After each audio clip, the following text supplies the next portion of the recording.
In this situation, suppose that I am going to organize an event for the upcoming Women's Day, and there are three possible options, including going to a karaoke bar, going on a picnic, and organizing a contest in class. I believe that organizing a contest in class would be the best choice for several reasons. To commence with, a contest in class can be fun and meaningful. Indeed, it helps everyone take part, show their talents, and enjoy the special day together. Moreover, it is easy to organize and does not cost much money. In other words, we can prepare games, small prizes, and decorations right in the classroom.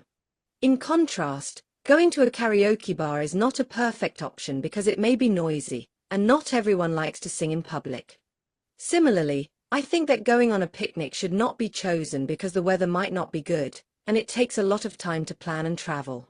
All in all, based on the above ideas, I suppose that organizing a contest in class would be the best solution in this situation.